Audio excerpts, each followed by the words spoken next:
ఏమక్క కొండక్క, అసలు నీది నోరా మోరా? మంత్రివా కంత్రివా? ఆడదానివనే విషయాన్ని మర్చిపోయి నీ నీచ రాజకీయాల కోసం, నీ గుంపు మేస్త్రి ఆడిస్తున్న డైవర్షన్ పాలిటిక్స్ ల కోసం సాటి ఆడవాళ్ల జీవితాలను పేర్లను బజార్ల పెట్టడం నీకు తగునా? నీతుల గురించి బూతుల గురించి నువ్వు మాట్లాడితే దయ్యాలు వేదాలు వర్ణించినట్టుగా ఉన్నాయి. నీతులు బూతులు నువ్వెన్ని మాట్లాడినవో నీ పాత వీడియోలను ఒక్కసారి తిరిగేసుకొని చూసుకో.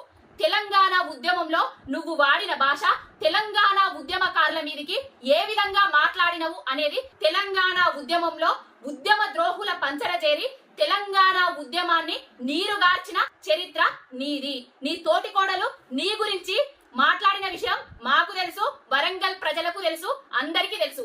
ఇక కేటీఆర్ గారి గురించి, సమంత గారి గురించి, రకుల్ ప్రీతి సింగ్ గారి గురించి ఏం మాట్లాడుతున్నావమ్మా? నీకొక బిడ్డున్నది, ఆమెకు ఒక ఫ్యామిలీ ఉన్నది. ఆమెను ఎవరన్నా ఏమన్నంటే నీ కోపం వస్తుందా రాదా?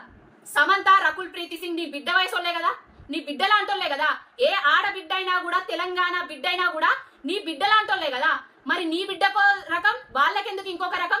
సమంత విడాకుల కాగితాల మీద ఏమన్నా రాసి పెట్టిండ్రా? కేటీఆర్ చేయబట్టి విడాకులు అయినాయి అనేసి ఈ వెకిలి మాటలు, వెకిలి చేష్టలు చేసుడు ఇప్పటికైనా మర్చిపో.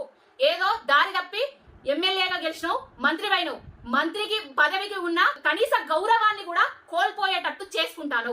ఇలాంటి పర్సనల్ ఎలిగేషన్స్ చేసి ఆది నుంచి కేటీఆర్ అన్న గారి మీద, ఆయనకు వస్తున్న ఇమేజ్ మీద మీకు అక్కసు, ఆయనకు ప్రజలలో ఉన్న ఆదరణ కోల్పోవాలనేసే ఇలాంటి నీచమైన మాటలు మాట్లాడుతున్నారు. ఇంకొకసారి ఏవైనా సాక్ష్యాధారాలు ఉంటే బయట పెట్టి మాట్లాడరు తప్ప ఇట్లాంటి చిల్లర మల్లర వ్యాఖ్యలు చేస్తే ఊరుకునే ప్రసక్తి లేదు. కొండక్క, పిండక్క, ఇంకే అక్క అయినా అంటాం. నోరు జాగ్రత్త పెట్టుకొని, నోరు అదుపులో పెట్టుకొని మాట్లాడుర్రి. హైడ్రా చేయబట్టి ప్రజలు బెంబేలెత్తుతున్నారు. ఈ హైడ్రా నుంచి డైవర్షన్ కోసమే మీరు ఇలాంటి ఎలిగేషన్స్ చేస్తున్నారని తెలంగాణ ప్రజలందరికీ అర్థమవుతున్నది. కొంచెం సంస్కారవంతమైన రాజకీయాలు చెయ్యి. రాజకీయాలంటేనే నీచం ముట్టేటట్టు, భావి తరాలు వచ్చేటందుకు భయపడేటట్టు మాత్రం చెయ్యకుర్రి. మీ స్వలాభం కోసం, స్వంత లాభం కోసం, మీ పార్టీల లాభాల కోసం ఒక ఇమేజ్ ఉన్న లీడర్ ని డ్యామేజ్ చేయాలని చూస్తే ఊరుకునే ప్రసక్తే లేదు.